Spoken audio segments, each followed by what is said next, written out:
You can come up if you want. All right, everybody. I need everybody's attention. We got a testimony this morning, and I need y'all to know something. We're going to talk about loving people today a lot, and how much we need each other. Right? We need people in our lives. As much as they will upset you, I was going to say another word, but as much as they do things that you don't like, as much as they, whatever, all that stuff, y'all, we need each other. That's the way it was designed. That's the way God made it. And so we might as well just accept it. So we got a great testimony this morning. It was our family here have been praying for Jessica, and she was going through something, and now God's going to take her out the other side, right? So there you go. Here's an intro. Okay. Well, I got a call like 15, 20 minutes ago during service when Jessica was singing. Walmart in El Dorado called me for an interview on Tuesday at 10:30, and they asked me if I was interested. I said yes, and it would be like $14 an hour.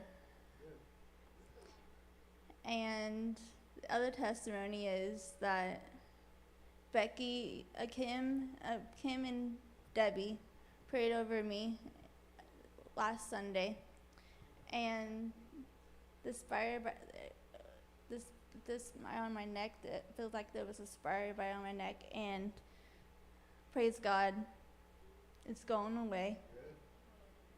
Amen.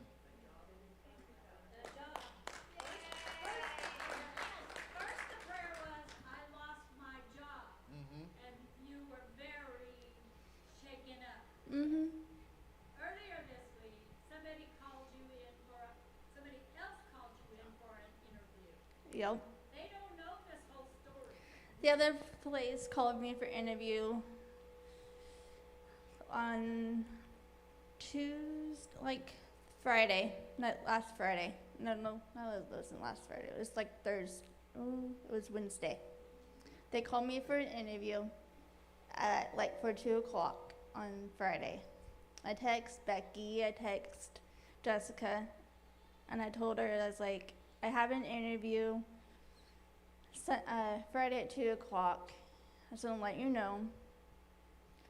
And she said she was praying for me. So did Becky. And I really like you guys. I really thank you guys for praying for me. It is the truth. You're more valuable than you know. That's right. Yes, you are. Yay!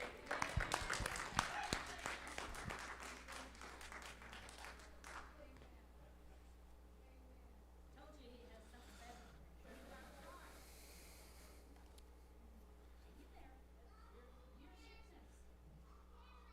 That is what the church is about. That's what our family, which you can almost, I understand we have earthly family, and we have kids and aunts and uncles and cousins and all that. That's our family as well. But the way the church is set up, we are a family.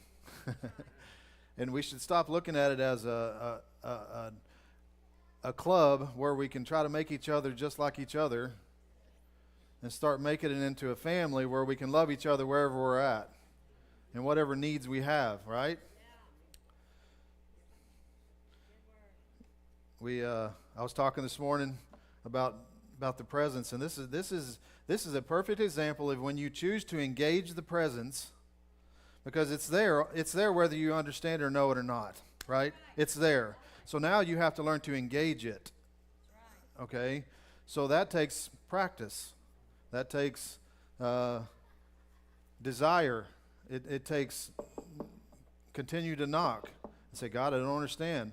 But when we start engaging the presence, it becomes more and more. And then all I have to do is walk up, and now my presence overflows into you. That's right.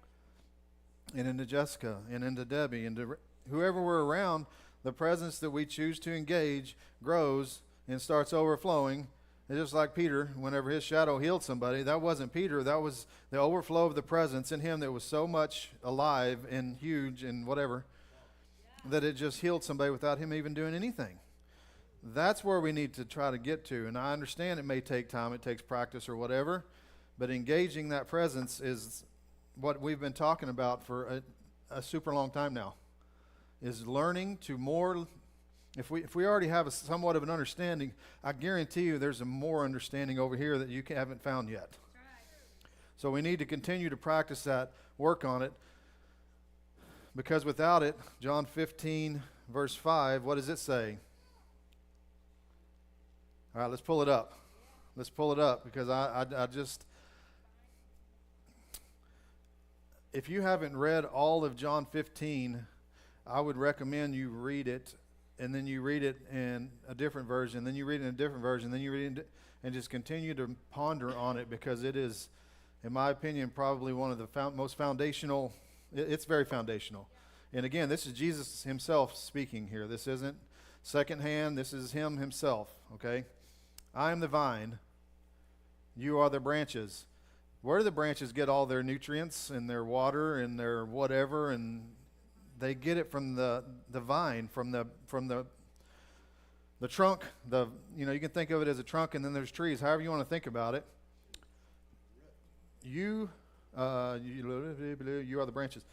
The one who remains in me and I in him bears much fruit. Okay, again, when we talk about fruit, what are we talking about? We're talking about results. We're talking about things that God's trying to do in this world are happening in and around us. That's fruit. Okay? Our relationships are being healed.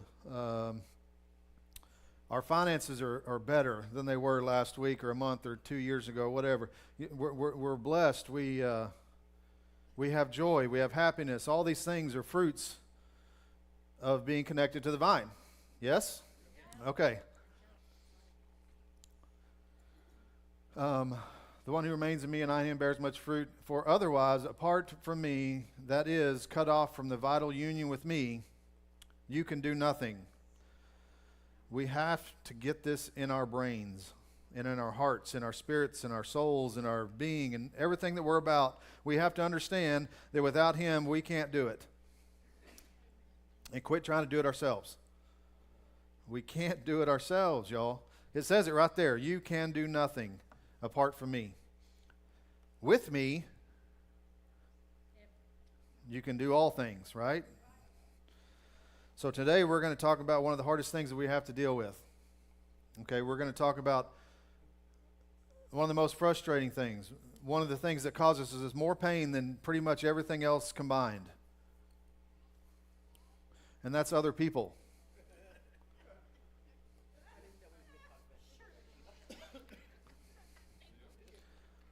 Other people cause 99.9% of all of our grief. Right? Is that true? So, again, John 15:5 says what? If you're connected to me, you're going to have fruit. Apart from me, you can do nothing. So when I ask you to do this, understand the only way it can be done, and it can be done God's way, is continue to focus on the thing we've been talking about forever, and then start branching out into showing others. This is where this started for me this week, is God just kept saying to me, it's all about people. It's all about people. It's all about people. And it just kept saying over and over. I'm like, man, I need a little more than that. You got to give me a little bit more than that. You've been there, I'm sure. It's all about people. So I don't know how long I'm going to talk today. I don't know if I'll let Pastor close it out for 15 minutes or not, but I want you all to understand that it's everything we're doing, everything God's doing with you is obviously for you first, because in Matthew, we can read it real quick. In Matthew 22, starting in verse 37, the two greatest commandments, right? They tried to trick Jesus into, I don't know what exactly they were trying to trick him into, but I think they were like lobbing him a softball. What's that called, where you lob it up and they practice it. They have a word for it, but I can't remember. But they lob it up so you can, you just set it right up for you. So in Matthew 22, Verse 37, it says, Jesus said to them, you shall love the Lord your God with all your heart, soul, and with all your mind. Okay, so